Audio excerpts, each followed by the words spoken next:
ആരാണ് PV Anwar MLA പിന്തുണയ്ക്കുന്ന കണ്ണൂരിൽ നിന്നുള്ള ആ പാർട്ടിയിലെ പ്രബലനായ വ്യക്തിത്വം? താങ്കൾക്ക് എന്തെങ്കിലും ഒരു ഐഡിയ ഉണ്ടോ? ഗോപികൃഷ്ണൻ, അതൊരു താങ്കൾക്ക് തോന്നിയില്ലേ? അത് അൻവറിന്റെ ഒരു ഉണ്ടയില്ല വീഡിയോ തന്നെ തോന്നിയില്ലേ അത് കേൾക്കുമ്പോ? അത് ആർക്കാണ് അങ്ങനെ തോന്നാത്തത്? ഇപ്പൊ താങ്കളത് പറഞ്ഞല്ലോ, ഈ അൻവർ പറഞ്ഞ വാചകം അതേപോലെ ഉച്ചരിച്ചല്ലോ. നേതൃസ്ഥാനം അലങ്കരിക്കുന്ന ഒരു വ്യക്തി CPIM നേതൃസ്ഥാനമൊക്കെ അലങ്കാരത്തിന് വേണ്ടി ഉള്ളതാണെന്ന് ഈ മാന്യദേഹത്തോട് ആരാണോ പറഞ്ഞു കൊടുത്തത്, അപ്പൊ തന്നെ അറിയാമല്ലോ അങ്ങനെ ആരെങ്കിലും ഓതി കൊടുക്കുന്നത് അതേ തത്തമ്മേ പൂച്ച പൂച്ച ചൊല്ലുമ്പോഴുണ്ടാവുന്ന കുഴപ്പമാണിത്. വലിയ പദവി അലങ്കരിക്കുന്ന വ്യക്തി എന്ന് പറയുമ്പോൾ തന്നെ ഉണ്ട്, അതിൽ അടങ്ങിയിട്ടുണ്ട്. അത് വെറൊരു സ്ലിപ്പ് ഓഫ് ടങ് ആയിട്ടല്ല, അൻവറിന് ഫീഡ് ചെയ്ത് കൊടുത്ത കേന്ദ്രങ്ങൾക്ക് അത്രേ ഉള്ളൂ.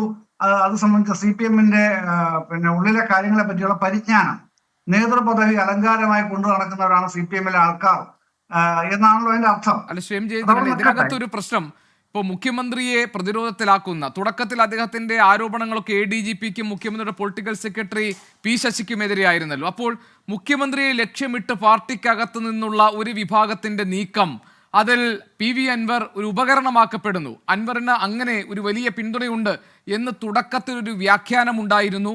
മറുതലയ്ക്കൽ പാർട്ടിയിൽ നിന്ന് അൻവറിനെ പിന്തുണയ്ക്കുന്നത് P ജയരാജനാണ് എന്ന സംശയങ്ങൾ ഉണ്ടായിരുന്നു.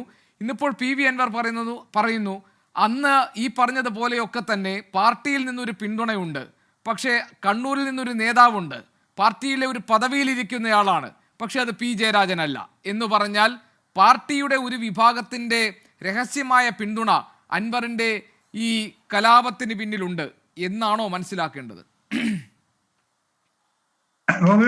ഇത് ഗോവിന്ദ മാഷ് ഏതാനും ആഴ്ചകൾക്ക് മുമ്പ് തന്നെ പറഞ്ഞ് ദേശാഭിമാനിയിൽ ഒന്നാം പേജിൽ തന്നെ ലീഡ് ഹെഡിങ് ആയിട്ട് വന്നല്ലോ, അൻവറിന്റെ പാർട്ടി സമ്മേളനങ്ങൾ, അൻവറിന്റെ ലക്ഷ്യങ്ങൾ പാർട്ടി സമ്മേളനങ്ങൾ എന്ന് തന്നെ പറഞ്ഞു.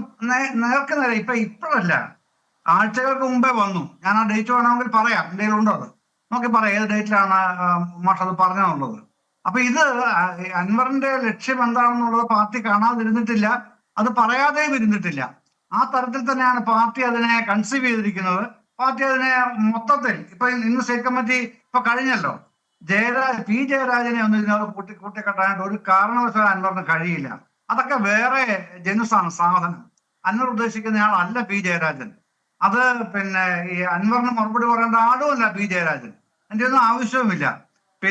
ഗോപികൃഷ്ണൻ, താങ്കൾ ചോദിച്ചുകൊണ്ട് ഞാൻ ഒരു കാര്യം കൂടെ അങ്ങോട്ടൊന്ന് ഓർമ്മിപ്പിക്കുകയാണ്. കേരളത്തിലെ മാധ്യമ പ്രവർത്തകരും മാധ്യമ സ്ഥാപനങ്ങളും ചോദിക്കാൻ ബോധപൂർവം മടിക്കുന്നതാണോ അതോ വേണ്ടെന്ന് വെച്ചിട്ടാണോ അതോ മറന്നതാണോ? ഏതായാലും ഒരു ചോദ്യം ചോദിക്കേണ്ടതാണ് അൻവറിനോട്. കാരണം 29-ാം തീയതി ശനിയാഴ്ച അൻവർ പറഞ്ഞത്, ഞാൻ ഇനി നേരെ ഹൈക്കോടതിയിലേക്ക് പോവുകയാണ് തിങ്കളാഴ്ച. ഏതാ തിങ്കളാഴ്ച എന്ന് പറയുന്ന തീയതി? ഏതാ? ഈ മാസം ഒക്ടോബർ 1-ാം തീയതി. ഇന്നിപ്പോ തീയതി എത്രയായി? ഇന്ന് തീയതി 4 ആയല്ലോ. എന്താണ് താങ്കൾ ഹൈക്കോടതിയിലേക്ക് ഈ പറഞ്ഞ കാര്യങ്ങളുമായിട്ട് പോവാത്തതെന്ന് ചോദിക്കാൻ ഒരു മാധ്യമ പ്രവർത്തകരും ഇല്ല, ചർച്ചയിൽ പങ്കെടുക്കുന്ന ഒരാളും ഇല്ല. എന്താണ് അൻവർ അങ്ങോട്ട് കോടതിയിലേക്ക് പോവാത്തതെന്ന്? അതെന്താണ് ഗോപീഷ്ണൻ ആ ചോദ്യം ചോദിക്കാത്തത്? അപ്പൊ അതിന് പകരം ഓരോ ദിവസവും ഓരോ പുതിയ വിവാദത്തിന് തിരികൊളുത്തി അതുകൊണ്ട് വരികയാണ്. അൻവറിന് മറുഭാഗത്ത് പറയാൻ വേറെ ചില കാര്യങ്ങൾ ഉണ്ടാകും. ഇപ്പൊ ADGPക്കെതിരെ ഞാൻ ആരോപണം ഉന്നയിച്ചു, തിങ്കളാഴ്ചക്കകം ADGPയെ മാറ്റണമെന്ന ഒരു അന്ത്യശാസനം മുന്നണിക്കകത്ത് CPIക്കുണ്ട്. ADGP RSS നേതാക്കളെ കണ്ട കാര്യങ്ങളിലെ പിഴവ് സംബന്ധിച്ച് DGPയുടെ റിപ്പോർട്ടുണ്ട്. അപ്പോൾ ഇത്ര നാൾ മുഖ്യമന്ത്രി സംരക്ഷിച്ചു നിർത്തി ADGP ഇനി ഏറെ മണിക്കൂറുകൾ സംരക്ഷിച്ചു നിർത്താൻ കഴിയില്ല എന്ന സാഹചര്യമുണ്ട്. അൻവറിന് പറയാം, എൻ്റെ ആദ്യത്തെ വിജയപ്രഖ്യാപനമായി അദ്ദേഹത്തിന് വേണമെങ്കിൽ ഈ നടപടിയെ വിശേഷിപ്പിക്കാം, കുറച്ച് മണിക്കൂറുകൾ ഒരുപക്ഷെ കാത്തിരുന്നാൽ മതിയാകും. അങ്ങനെ ശുദ്ധ അസംബന്ധമല്ലേ അങ്ങനെ വിശേഷിപ്പിച്ചാൽ തന്നെ? അങ്ങനെ വിശേഷിപ്പിക്കാൻ തുനിഞ്ഞിറങ്ങിയാൽ ആ ശുദ്ധ അസംബന്ധം, ധർമ്മബലം ഒന്നും പറഞ്ഞാൽ പോരാ. കാരണം അൻവർ മുഖ്യമന്ത്രിക്ക് പരാതി കൊടുക്കുന്നത് കഴിഞ്ഞ മാസം 2-ാം തീയതി ആണല്ലോ. പിറ്റേ ദിവസം DGPയുടെ നേതൃത്വത്തിലുള്ള ടീമിനെ കോൺസ്റ്റിറ്റ്യൂട്ട് ചെയ്തു, SIT കോൺസ്റ്റിറ്റ്യൂട്ട് ചെയ്തു വിഷയം അന്വേഷിക്കാനായിട്ട്. അവർക്ക് കാലാവധി 1 മാസം പറയുകയും ചെയ്തു. ഇന്നലെ വാർത്താ സമ്മേളനത്തിൽ മുഖ്യമന്ത്രി വ്യക്തമാക്കിയില്ലേ,